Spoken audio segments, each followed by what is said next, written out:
अस्सलाम वालेकुम बच्चों, आज 10th स्टैंडर्ड इंग्लिश के एक नए वीडियो के साथ आपके सामने हाजिर है। ये वीडियो मुंबई महानगर पालिका के वर्चुअल क्लास की तरफ से पेश किया जा रहा है। मैं Ansari Rashid Akhtar 10th standard English के एक नए वीडियो के साथ।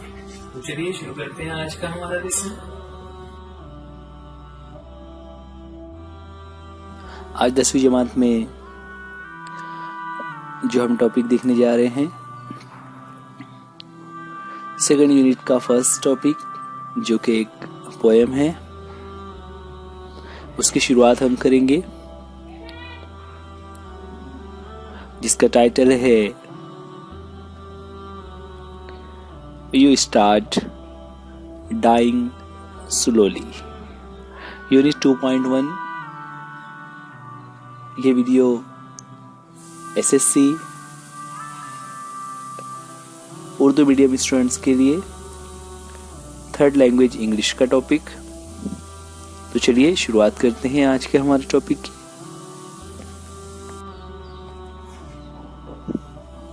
तो चलिए शुरुआत करते हैं हमारे नज्म की शुरुआत में हम पहले देखेंगे वार्मिंग अप में।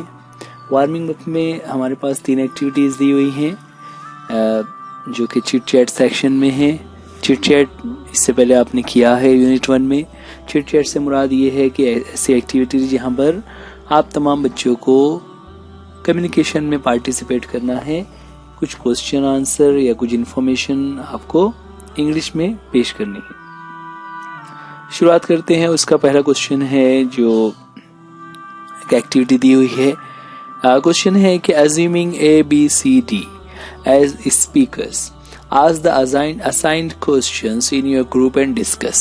है ना, ये एक ग्रुप एक्टिविटी थी। अगर हम क्लास में होते तो हम 4 बच्चों का या उससे ज्यादा बच्चों का 4 ग्रुप बना लेते और उन्हें ABCD नाम दिया जाता और इन 4 ग्रुप्स में हम नीचे दिए गए सवालात करते और उन ग्रुप्स की तरफ से हमें आंसर एक्सपेक्ट था। बच्चों एक चीज ये ध्यान रखें कि ये जो चिट चैट एक्टिविटीज होती हैं ये दरअसल एग्जाम के हिसाब से जो हमारा पर्सनल रिस्पांस क्वेश्चन होता है, जो पैसेजेस के क्वेश्चन में लास्ट क्वेश्चन होता है ना, पैसेजेस में 5 एक्टिविटीज करनी होती हैं, उसमें जो लास्ट एक्टिविटी होती है वो पर्सनल रिस्पांस होता है। और ये पर्सनल रिस्पांस हम याद करके या पैसेज में से ढूंढ कर नहीं लिख सकते, बल्कि वहां पर हमें अपने इंग्लिश नॉलेज को यूज करते हुए सेंटेंस मेकिंग आना चाहिए और उस सेंटेंस मेकिंग के जरिए से हम जो सोचते हैं वो आइडिया हमें आंसर में प्रेजेंट करते हुए आना चाहिए। तो ये जो हर चैप्टर या हर पोएम के आगे फर्स्ट जो एक्टिविटी चिट चैट के नाम से दी है ये उसी के लिए है कि हमें साल भर में थोड़ी थोड़ी प्रैक्टिस हो जाए कि how to express ourselves in English, कि इंग्लिश में हम किस तरह से कम्युनिकेशन कर सकते हैं, बात कर सकते हैं।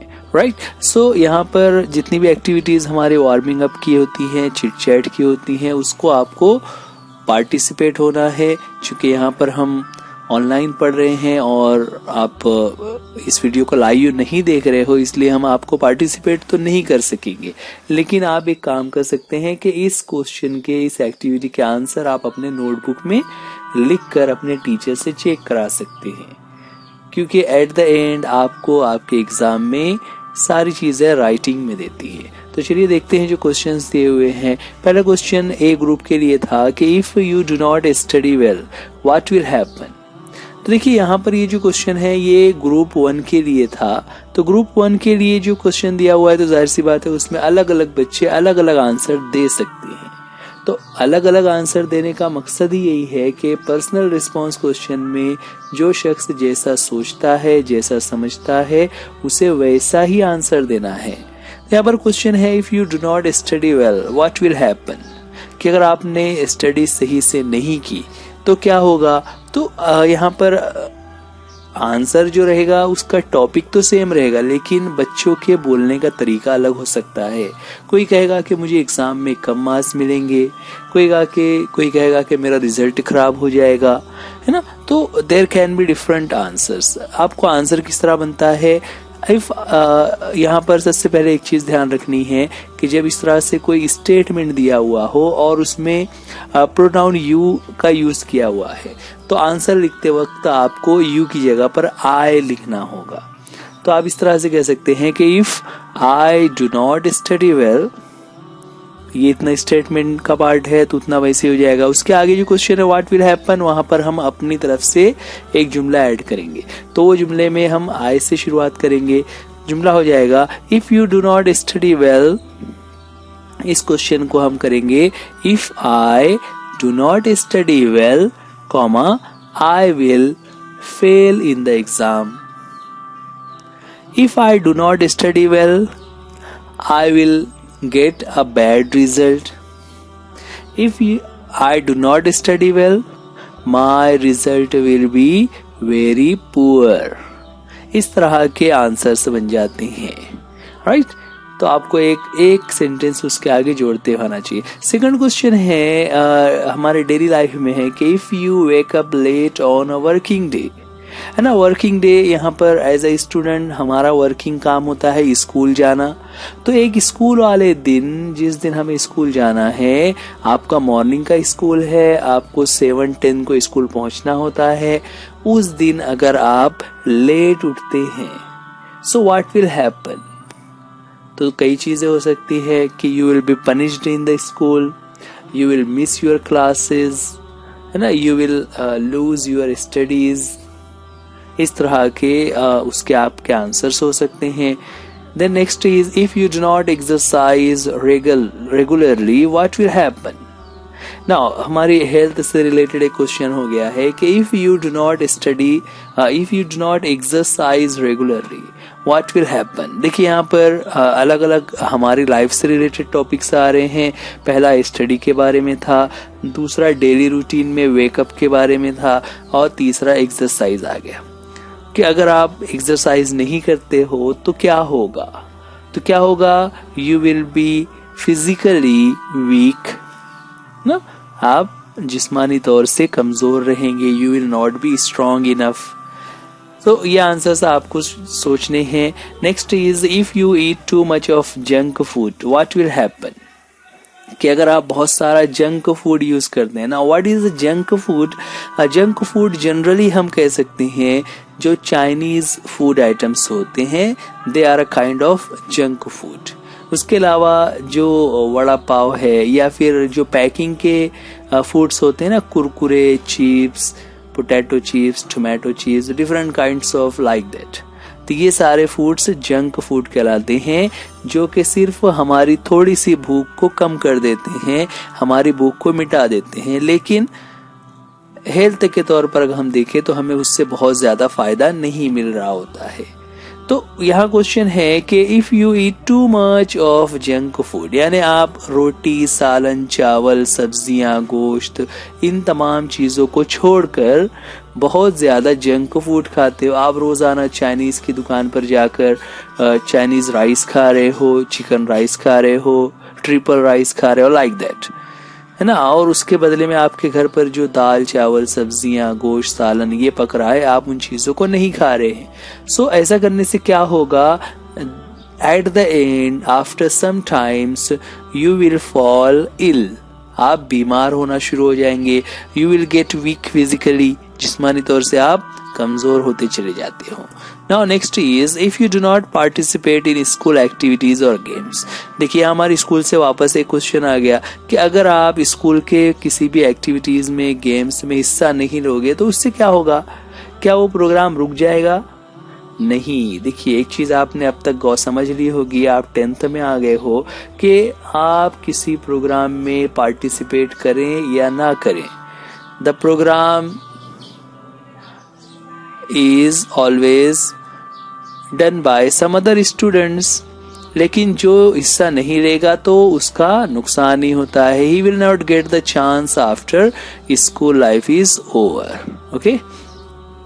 If you ignore a friend in need, कि अगर आपको कोई फ्रेंड है, उसको किसी चीज की जरूरत है और आप उस जरूरत को पूरा नहीं कर रहे हो, तो या जरूरत के वक्त आप उससे इग्नोर कर रहे हो ना, मतलब उसको नजरअंदाज कर रहे हैं, आप उस पर इतना तवज्जो नहीं कर रहे हैं, तो उससे क्या होगा, उससे फिर हमारा कैरेक्टर जो है वो समझ आता है कि हम कितने मतलबी इंसान है, like that. So ignoring a friend in need is a very bad habit. So there can be more questions. है ना. यहाँ पर एक चीज और मैं बता लूं कि जो सेंटेंस इफ से शुरू होता है तो उसे कंडीशनल क्लॉज कहते हैं, कि अगर ऐसा हुआ ना. और जब अगर वाला हम सेंटेंस कहते हैं तो आपको ये ध्यान रखना है कि उसके आगे वाला जो सेंटेंस रहेगा उसे जनरली सिंपल फ्यूचर टेंस यानी सब्जेक्ट के साथ विल लगाकर आंसर करना होता है. तो ये एक एक्टिविटी है वार्मिंग अप के चिट चैट में. उसके आगे कुछ और भी एक्टिविटीज हैं, लेकिन उस एक्टिविटीज को हम यहाँ बाद में करने वाले हैं. हम आते हैं हमारे पोएम की तरफ. तो चलिए शुरुआत करते हैं हमारे पोएम की. हमारे पोएम का टाइटल है you start dying slowly.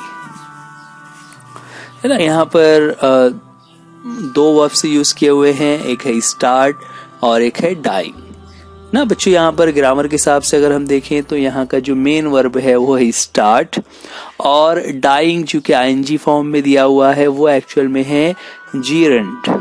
Gerund यानी जब किसी वर्ब को सेंटेंस में आईएनजी लगाकर यूज किया जाता है और उसके साथ कोई और वर्ब भी होता है. जैसे आप कहते हैं आई लाइक रीडिंग, है ना, I like playing cricket.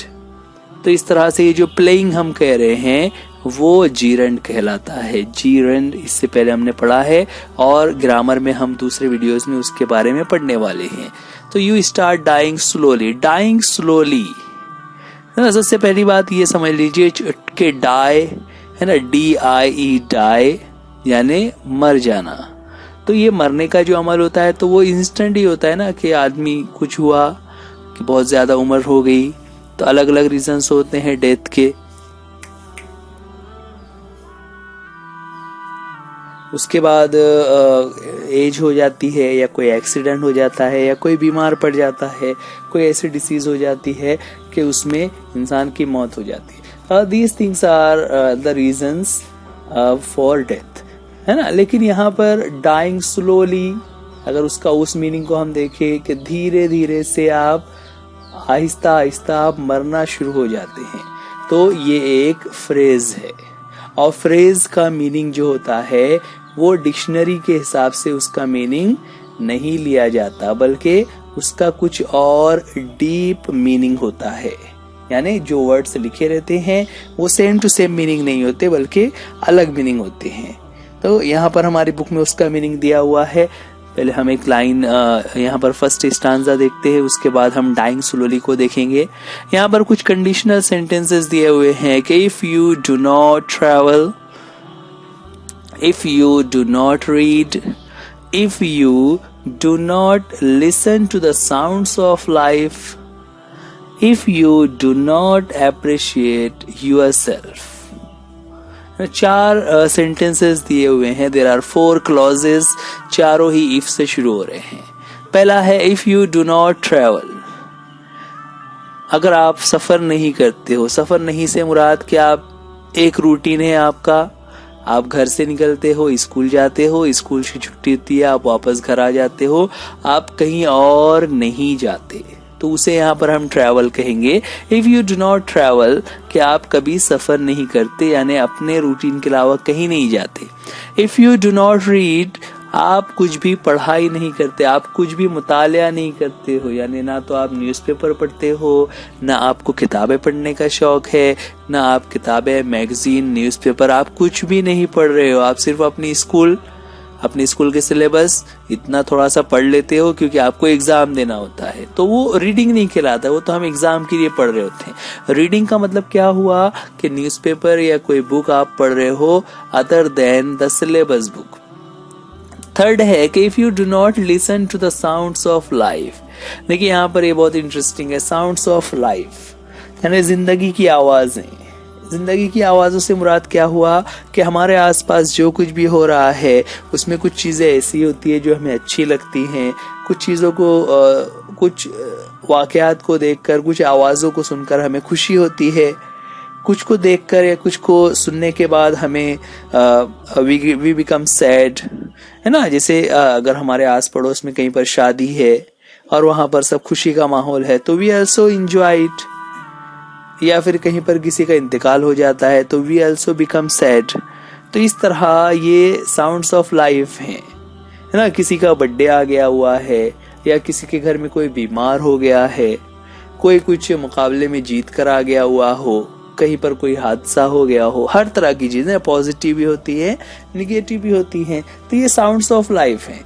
If you do not appreciate yourself, और आप अपने आप को भी अप्रिशिएट नहीं करते हैं। टू अप्रिशिएट यानी सताइश करना, तारीफ करना कि बहुत अच्छा काम किया, कि आप खुद को भी अप्रिशिएट नहीं करते कि मैंने बहुत अच्छे से किया, है ना। जैसे अपने आप में इत्मीनान होना, अपने आप में खुशी होना।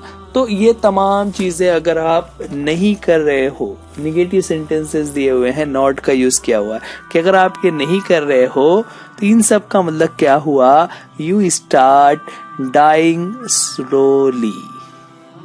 तो फिर आप स्लोली यानी आहिस्ता से डाइंग होना शुरू होते हैं। और उसका मीनिंग हमारे बुक में दिया हुआ है, डाइंग स्लोली का मतलब होता है losing hope of a happy future, यानी आप अपनी जिंदगी में एक खुशहाल जिंदगी से नाउम्मीद हो जाते हो। लूजिंग होप का मतलब क्या होता, आपकी उम्मीद खत्म हो जाती है, आप अपने आप में डिसअपॉइंटेड हो जाते हैं, आप दिल बर्दाश्ता हो जाते हैं, आप उदास हो जाते हो। देखिए यहाँ पर बच्चों, चूंकि हमारी जिंदगी का ये 10th जो होता है वो बहुत ही इम्पोर्टेंट एक माइलस्टोन होता है कि जहाँ से आगे हमारी जिंदगी अब टर्न हो रही है। तो आपको बहुत इन चीजों का ध्यान रखना है। हो सकता है आप में से कुछ बच्चों में ये ऐसे हालात हों कि उनको पता ही नहीं है कि हम क्यों स्कूल आ रहे हैं, क्यों पढ़ाई कर रहे हैं, क्या हो रहा है। सब लोग एंजॉय करते हैं, मुझे उसमें इंटरेस्ट ही नहीं आता। सब लोग खेलने के लिए जाते हैं, मुझे किसी खेल में इंटरेस्ट ही नहीं है। सब लोग टीवी देखते हैं, उस पे मैचेस देख रहे होते हैं, या कोई भी प्रोग्राम होता है उसमें पार्टिसिपेट करते हैं, मैं एक किनारे बैठा रहता हूँ। और जब कुछ ऐसा मौका होता है, अच्छे कपड़े पहन कर आते हैं तो वो बहुत खुश होते हैं, एक दूसरे की तारीफ कर रहे होते हैं, एक दूसरे के साथ एंजॉय कर, और मैं एक किनारे खामोश बैठा रहता हूँ। तो अगर आप इस तरह की जिंदगी गुजार रहे हैं तो इसका मतलब क्या हुआ, यू स्टार्ट डाइंग स्लोली। आप जो है अपनी जिंदगी से उम्मीद को खत्म कर रहे हैं, यानी आप धीरे धीरे करके मौत की तरफ जा रहे हैं। ठीक है, तो यहाँ पर ये एक फर्स्ट स्टांजा, इसमें अगर इन सारे एक्शंस को आप नहीं कर रहे हैं तो आप जिंदगी की उम्मीद को खो रहे हैं। आगे बढ़ते हैं, सेकंड स्टांजा पर आते हैं। सेकंड स्टांजा में 3 ही लाइन से हैं ना। क्या कह रहे हैं कि when you kill your self esteem, when you do not let others help you, you start dying slowly। देखिए यहाँ पर 2 ही चीजें दी गई है। सबसे पहले उसमें एक वर्ड आ गया हुआ है सेल्फ स्टीम, उसका मीनिंग नीचे दिया हुआ है a feeling of being happy with your own character और abilities, that is self respect, है ना। सेल्फ रिस्पेक्ट यानी अपने आप को एक अहम शख्स समझना कि मैं भी कुछ हूँ, ये फीलिंग हमारे अंदर होना चाहिए। यानी मैं एकदम नाकारा हूँ, मैं तो बिल्कुल कमजोर हूँ, मैं तो बिल्कुल काम का ही नहीं हूँ, ऐसी सोच नहीं होना चाहिए। हर इंसान में अपनी अपनी सलाहियतें होती हैं, अपना अपना एबिलिटीज होती हैं। तो वो एबिलिटीज, वो सलाहियतें मुझे कुछ काबिल बनाती हैं, इस चीज का एहसास होना चाहिए। Okay, so when you kill your self esteem, अब अगर आप खुद के सेल्फ स्टीम को ही किल कर देते हो, यानी अपनी जो खुददारी है, अपने ऊपर जो आपका यकीन होना चाहिए, आप उसको खत्म कर देते हो और आप ऐसा समझते हो कि मुझे नहीं आएगा, मैं ये काम नहीं कर सकता, मुझसे नहीं हो पाएगा, and when you do not let others help you, और फिर आप किसी दूसरे को अपनी मदद भी नहीं करने देते, यानी आप किसी को अप्रोच नहीं करते। जिससे क्या होता है कि अगर हमें किसी चीज़ की ज़रूरत है तो हमें क्या करना चाहिए, हमें लोगों से अप्रोच करना चाहिए। हमें ये सोचना चाहिए कि हमारा इस काम में कौन हमारी हेल्प कर सकता है, उस शख्स से राब्ता करके हमें मदद लेनी चाहिए, है ना। तो ये तमाम चीज़ें अगर आप नहीं कर रहे हो तो फिर क्या होगा, यू स्टार्ट डाइंग स्लोली, आप आहिस्ता आहिस्ता मरना शुरू हो जाते हैं, आप मौत की तरफ आगे बढ़ रहे होते हैं। और यहाँ पर डाइंग स्लोली से मुराद क्या है, अभी फर्स्ट स्टांजा में हमने देखा टू लूज होप, कि आप जिंदगी में नाउम्मीद हो जाते हो, आप अपना मुस्तकबिल के ताल्लुक से नाउम्मीद हो जाते हैं कि मेरा पता नहीं क्या होगा। आगे इसी तरह के और सेंटेंसेस आ रहे हैं कि if you become a slave of your habits, walking every day on the same path ना। देखिए बहुत ही अच्छा ये स्टांजा है कि if you do not change your routine, if you do not wear different colours, और you do not speak to those you don't know, you start dying slowly, है ना। इस स्टांजा में भी क्या कहा गया, if you become a slave of your habits.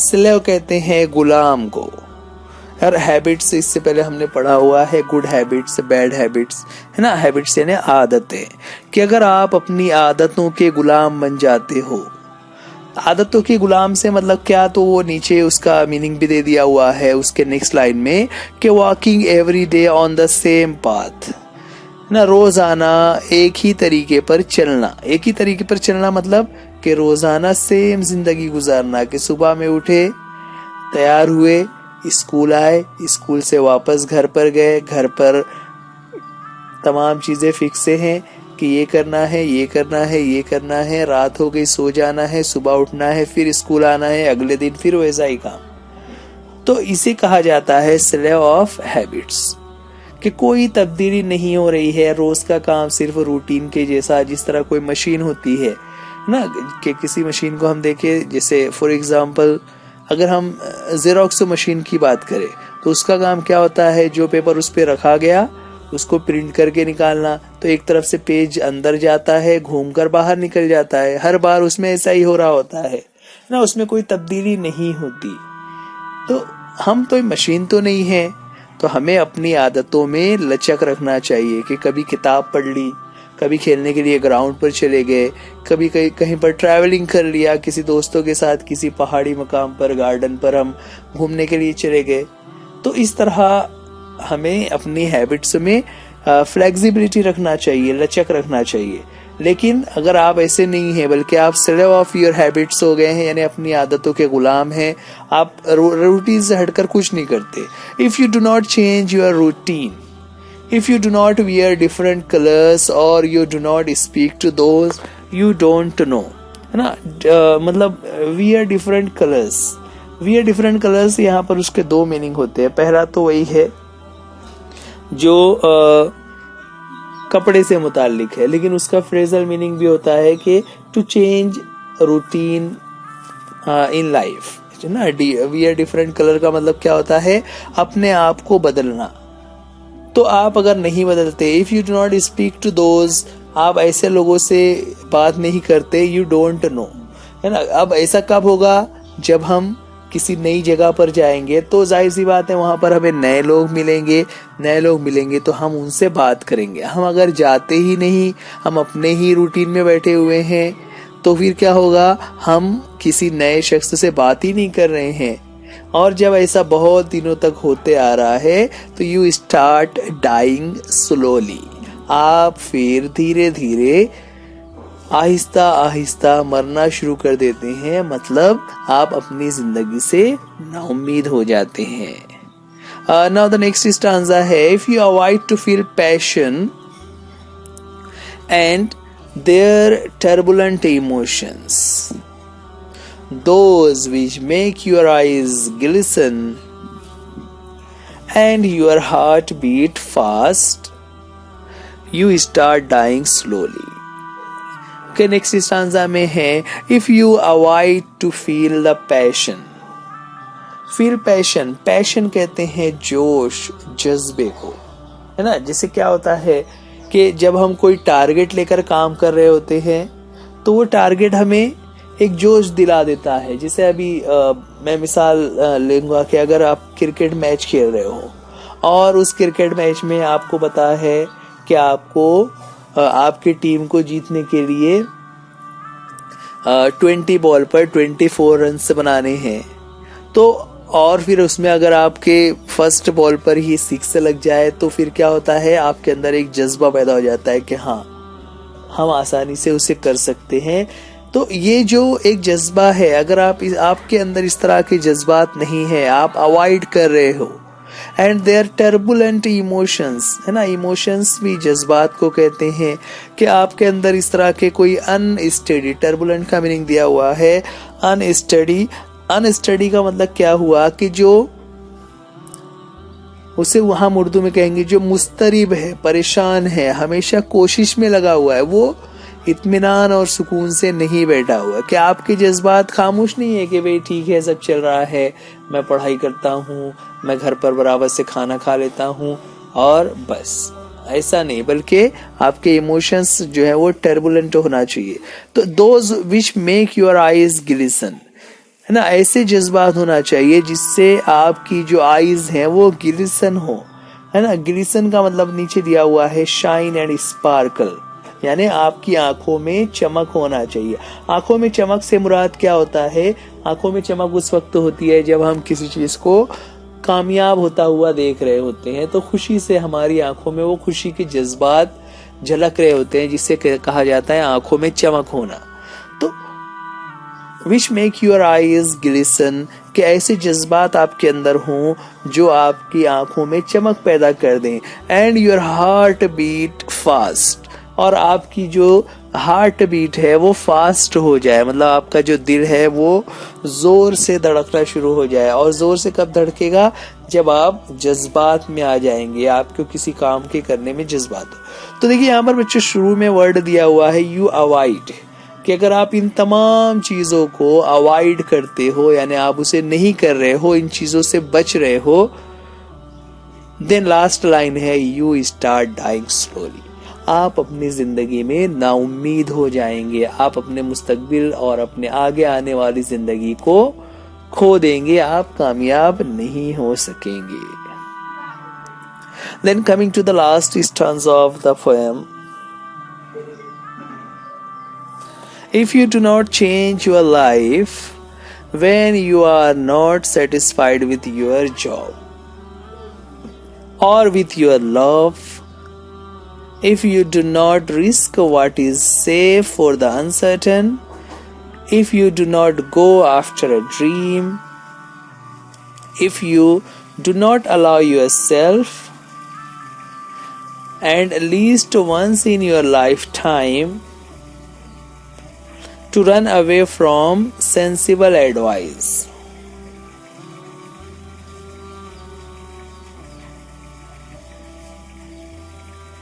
है ना। यहाँ पर क्या बता रहे हैं लास्ट स्टांजा में कि if you do not change your life, क्या आप अपनी जिंदगी को चेंज नहीं करते हो। देखिए ऊपर जो सारे स्टांजाज आ रहे थे उनका पूरा एक निचोड़ यहाँ पर बताने की कोशिश की हुई है कि किस तरह से हमारी जिंदगी में ये चीजें होना चाहिए। पहला क्या है, चेंज इन योर लाइफ, है ना। जिंदगी में चेंजेस आने चाहिए, कुछ भी मतलब चाहे वो हमारे घर में हो या हमारे जॉब में हो।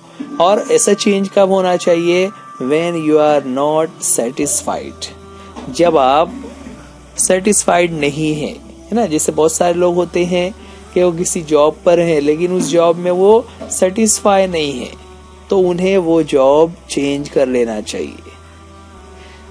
If you do not risk what is safe for the uncertain, कि अगर आप रिस्क नहीं लेते यहाँ, अच्छा यहाँ पर एक लाइन मिस हो गया, if you do not change your life when you are not satisfied with your job और विथ योर लव से मुराद यहाँ पर कि आपको जो चीजें पसंद है और आप सोचते हो कि मुझे यही चीजें पसंद है, या मेरा यही बेस्ट फ्रेंड है, और कभी आप उसको चेंज नहीं करना चाहते, हालांकि आप उससे सेटिस्फाइड नहीं हो, तो आपको चेंज करना चाहिए। If you do not risk what is safe, कि अगर आपके पास कोई चीज है और सेफ है, और कुछ ऐसी चीजें जो अनसर्टन है, अनसर्टन यानी गैर यकीनी, कि पता नहीं होगा या नहीं भी होगा, ऐसी कोई बात अगर आपके सामने आ जाती है और आप ऐसे में जोखम नहीं करते, जैसे अगर आप कोई काम कर रहे हो और वहां पर आपको लग रहा है कि मैं यही ठीक हूं, अगर मैं वो करूंगा तो पता नहीं सक्सेस होगा या नहीं होगा। जैसे एक बिजनेसमैन होता है, एक बिजनेसमैन है, उसका एक बिजनेस चल रहा है, ठीक ठाक से चल रहा है, बहुत ज्यादा प्रॉफिट नहीं है, लेकिन उसे कोई कहता है कि आप ये वाला बिजनेस करो, उस बिजनेस में आपको ज्यादा प्रॉफिट मिलेगा, लेकिन हो सकता है कि आप उस बिजनेस में फेल भी हो जाओ।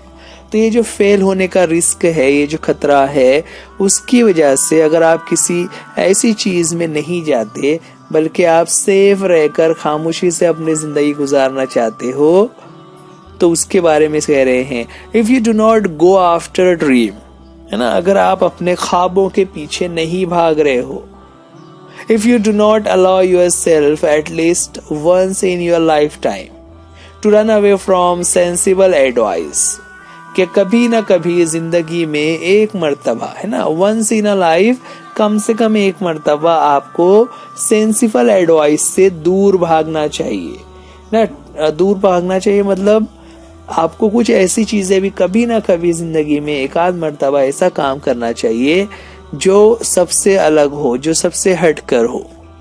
क्यों ऐसा कह रहे हैं?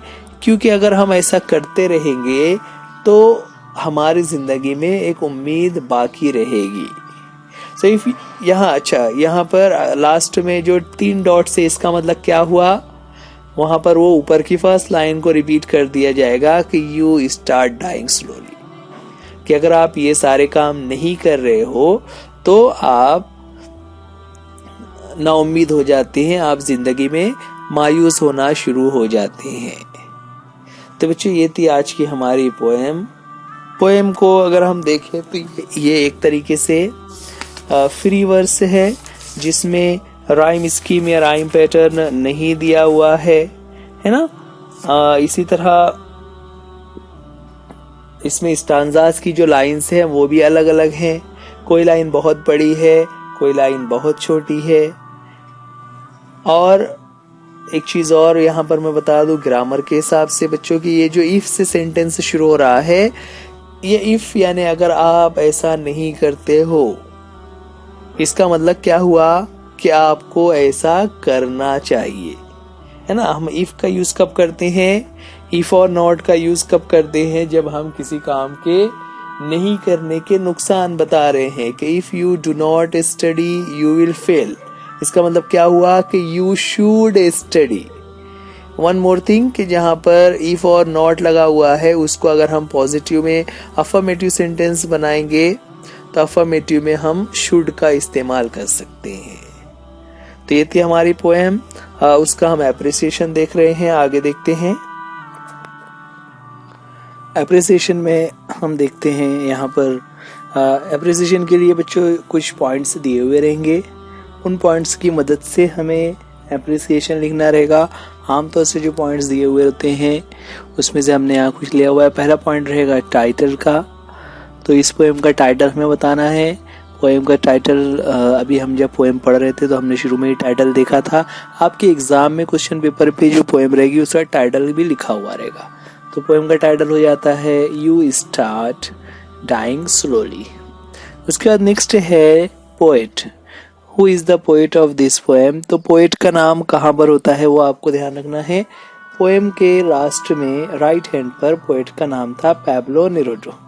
उसके बाद राइम स्कीम हमने इससे पहले की पोएम से पढ़ा हुआ है कि जो पोएम्स होती हैं उसमें अगर राइमिंग वर्ड्स यूज किए हुए हों तो वहां पर एक राइम स्कीम का एक पैटर्न बन जाता है। लेकिन इस पोएम में हम देख रहे थे कि लाइन्स छोटी बड़ी थी और उसमें राइमिंग वर्ड्स नहीं आ रहा था।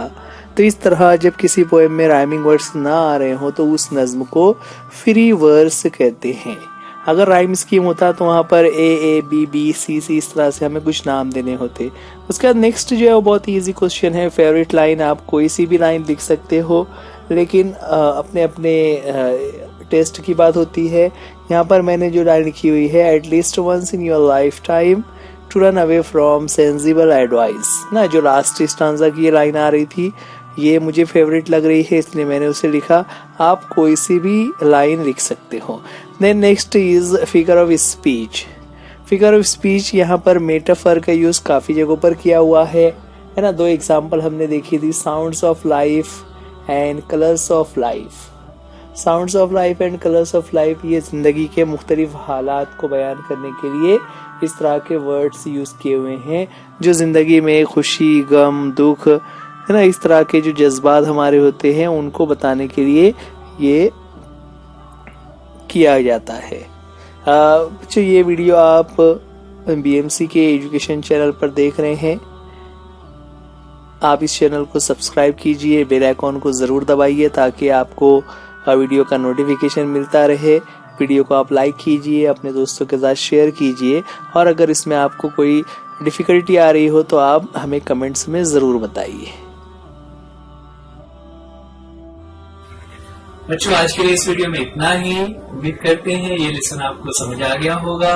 वीडियो देखने के लिए थैंक यू। अल्लाह हाफिज, गुड बाय।